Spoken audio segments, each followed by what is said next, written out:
భారత్ శుక్రవారం అగ్ని-1 పరీక్షని నిర్వహించింది. అంటే గత వారం రోజుల్లో భారత్ ఎన్నో పరీక్షలు చేస్తూ వస్తోంది. కారణం ఏంటి సార్? ఎస్ అండి, ఇప్పుడు ఇండియా ఈ శుక్రవారం సాయంత్రం మనకేంటంటే ఇంటిగ్రేటెడ్ టెస్ట్ రేంజ్ అంటే ఒడిశా చాందీపూరి ప్రాంతం నుంచి అగ్ని-1 అనే ఒక మిసైల్ని, ఇది షార్ట్ రేంజ్ బాలిస్టిక్ మిసైల్ని సక్సెస్ఫుల్గా ప్రయోగించింది. అందులో ముఖ్యంగా ఏవియానిక్స్ ఎలా ఉంది, ట్రాజెక్టరీ ఎలా ఉంది, తర్వాత యాక్యురసీ, ఈ రేంజ్ ఎలా ఉంది, అన్నిటినీ పరిశీలించింది అనమాట.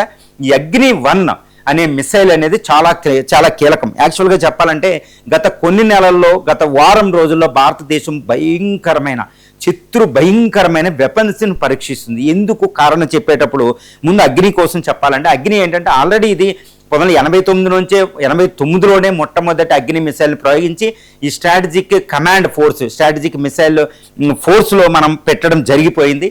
ఇది సింగిల్ స్టేజ్ సాలిడ్ ఫ్యూయల్ మీద వెళ్ళే మిసైల్. ఇది సోలోస్ నుంచి, రాకెట్లను, అది ఇంజన్ నుంచి, తర్వాత రోడ్ల మీద నుంచి, రైలు పెట్టెల నుంచి కూడా, గూడ్స్ ట్రైన్స్ నుంచి కూడా దీన్ని ప్రయోగించవచ్చు. ఇది 750 కిలోమీటర్ల రేంజ్లో వెళ్తుంది. సింగిల్ స్టేజ్ మ్యాక్ 7 స్పీడ్ తోటి వెళ్తుంది బాలిస్టిక్ మిసైల్. ఇదేంటంటే 370 కిలోమీటర్ స్పేస్ దాకా కూడా ఇది వెళ్ళగలుగుతుంది అగ్ని-1 అనేది. మరి ఇది ఇప్పుడు ఎందుకు ప్రయోగించారంటే, ఇది శత్రుదేశానికి. ఇది ఏంటంటే ఈ షార్ట్ రేంజ్ బాలిస్టిక్ మిసైల్. ఇది ఎందుకు తయారు చేశారంటే భారతదేశం, ఈ పృథ్వీ-1, పృథ్వీ-2. పృథ్వీ-2 ఏంటంటే 250 కిలోమీటర్లు, తర్వాత అగ్ని-2 ఏంటంటే 2500 కిలోమీటర్లు. ఈ మధ్యలో గ్యాప్ ఉందన్నమాట. ఈ గ్యాప్ను ఫిల్ చేయడానికి 750 కిలోమీటర్ల మిసైల్ని ఇక్కడ మనం తయారు చేసాం. ఈ అగ్ని సిరీస్ మిసైల్ చాలా కష్టం. ఎందుకంటే 1000 కిలోల బరువైన కన్వెన్షనల్ వెపన్స్ని పడితే బార్బారిక్ చేస్తుంది, మ్యునిషన్స్, క్లస్టర్ బాంబులు తీసుకెళ్తుంది. దాంతోపాటు స్ట్రాటజిక్ న్యూక్లియర్ బాంబును కూడా ఈ మిసైల్ మోసుకెళ్లి శత్రువుల మీద ప్రయోగించగలదన్నమాట. ఇది చాలా ప్రమాదకరమైన ఈ short range ballistic missile Agni. దీన్ని మరి ఈ అగ్ని సిరీస్లో ఇదేంటంటే integrated guided missile development programme 1983 అంటే ఇందిరాగాంధీ టైంలో ఇది యొక్క మిషన్ అనేది ప్రారంభమైంది, IGDPM అని. దీనిలో భాగంగా ఈ అగ్ని సిరీస్ అగ్ని-1 నుంచి అగ్ని-6 వరకే, తర్వాత ఆకాశ్, తర్వాత నాగు, త్రిశూల్, దీంతో పాటు సూర్య, పృథ్వీ, ఈ మిసైల్స్ని మనం ఇప్పుడు వరకే 6 మిసైల్స్ని ఇందులో తయారు చేసాం. ఎన్నో వేరియంట్స్ అనమాట. ఈ అగ్నిలోనే అగ్ని-1 to అగ్ని-6, అగ్ని ప్రైమ్ ఒకటి, ప్రళయ్ ఒకటి, ఇలా ఎన్నో మిసైల్స్ని అక్కడ తయారు చేయడం జరిగింది. పృథ్వీ-1 దాన్ని మళ్ళీ సాగరీకరణ నేవల్ షిప్ల కింద మార్చడం జరిగింది. ఎన్నో ఈరోజు ఇండియా అనేది ఒక గ్లోబల్ మిసైల్ ఫోర్స్ అనమాట. తిరుగులేని మిసైల్ శక్తి స్వదేశీయంగా డెవలప్ చేసుకున్నాం. ఈ అగ్ని సిరీస్ని అయితే DRDO డిజైన్ చేస్తే, DRDL అనేది, BDL అనేది హైదరాబాద్లో ఉన్న BDLలో దీన్ని మ్యానుఫ్యాక్చరింగ్ చేస్తూ ఉంటుంది. దీని టెస్ట్ ఒడిశా నుంచి జరిగింది. ఇదేంటంటే ఆల్రెడీ ఆర్మీడ్ ఫోర్స్లో స్ట్రాటజిక్ కమాండ్ ఫోర్సెస్కి ఇవ్వడం జరిగింది. ఈ టెస్ట్ కూడా అందులో జరిగిందనమాట.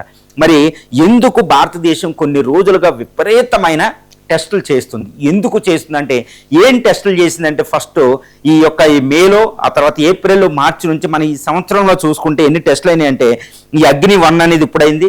సూర్యాస్త్ర పినాకా రాకెట్ సిస్టమ్ అనేది 150 కిలోమీటర్ 120 ఉంటే, ఈ సూర్యాస్త్ర అప్ టు 300 కిలోమీటర్ల వరకు వెళ్ళే సూర్యాస్త్రాన్ని రీసెంట్గా 2 days కింద ప్రయోగించడం జరిగింది. తర్వాత అగ్ని-3ని 3 నెలల కింద ప్రయోగించడం జరిగింది, ఏది ఫిబ్రవరిలో.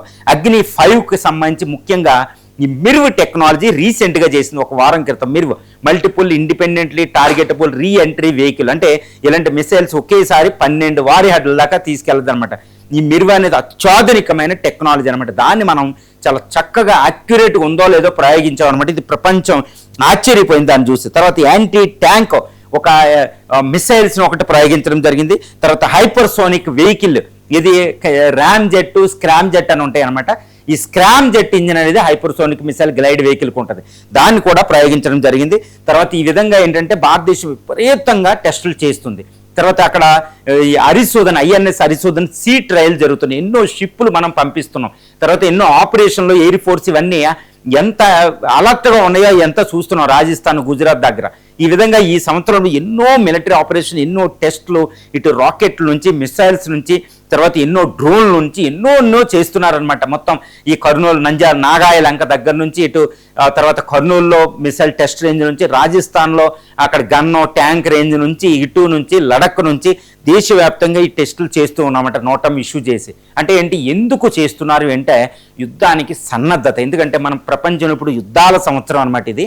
ఇటు ఇరాన్ తర్వాత ఈ గల్ఫ్ ప్రాంతం, తర్వాత తర్వాత ఇరాన్ షిప్పుల్ని మన సౌత్ ఇండియా కోస్ట్కి దగ్గరలో అమెరికా ముంచేయడం, ఇవన్నీ మనం చూస్తున్నాం. చైనా షిప్పులు ఇక్కడ రావడం, ఆపరేషన్ సింధూర్ ఓడిపోయిన కసితో పాకిస్తాన్ చైనా నుంచి ఎన్నో ఆయుధాలు తెచ్చుకోవడం, తర్వాత ఇటు బంగ్లాదేశ్లో డిస్టర్బెన్స్, నేపాల్, ఇదంతా highly geo political chaotic condition, highly disturbed ఉంది. ఏ క్షణంలో మూడో ప్రపంచ యుద్ధమో తెలియదు, ఎలా ఉంటుందో తెలియదు, ఎప్పుడు టెర్రరిస్ట్ అటాక్ జరిగిద్దో తెలియదు. ఇలాంటి పరిస్థితుల్లో ఒక మూడో ప్రపంచ యుద్ధమే వస్తే భారతదేశాన్ని తనకు తాను రక్షించుకోవడం, తన టెరిటోరియల్ ఇంటిగ్రిటీని, సావరెంటీని రక్షించుకోవడానికి ఎంతవరకైనా వెళ్ళడం అనేది ఒకటి. 2, శత్రు దేశాలకు సూచించడం, మేము అంతా అలర్ట్గా ఉన్నాం యుద్ధానికి, పాక్ చైనాలు ఏకమైనా మాకు భయం లేదు, ఎన్ని ఆయుధాలు తెచ్చుకున్నా మాకు భయం లేదు అన్నట్టు ఇది డిఫెన్స్ బడ్జెట్ని పెంచడం. తర్వాత సిప్రీ రిపోర్ట్ ప్రకారం అణ్వాయుధాలను ఇంకా పెంచుకోవడం, ఈ మిలిటరీ ఆపరేషన్స్, ప్రతి 40 రోజులకు ఒక షిప్ని ఎన్నో ఆయుధాలు దిగుమతి చేసుకోవడం, ఇవన్నీ మనం చూస్తే ఏంటంటే భారతదేశం ఒక మహాయుద్ధానికి సంసిద్ధంగా ఉంది. తన సావరెంటీని, టెరిటోరియల్ ఇంటిగ్రిటీని రక్షించుకోవడానికి ఎంతవరకైనా వెళ్ళడానికి ఇది రెడీగా ఉంది. ట్రేడ్, ఆయిల్ సెక్యూరిటీ అన్నిటికీ కూడా నేవీ ఎంత స్ట్రాంగ్గా ఉంటే అంత అనమాట. ఈ అగ్ని టెస్ట్ మిసైల్ అనేది, అగ్ని-1 అనేది ఇప్పుడు శత్రు దేశాలను దడ పుట్టిస్తుంది. ఎందుకంటే 750 కిలోమీటర్ల రేంజ్లో పాకిస్తాన్ అంతా దీని పరిధిలోకి వస్తుందన్నమాట, ఆల్మోస్ట్ మెయిన్. తర్వాత చైనా నుంచి దగ్గరలో ఇది వస్తుంది. కాబట్టి ఇది అగ్ని-1 అనేది శత్రువులకి ఒక వార్నింగ్ అనేది చెప్పొచ్చండి.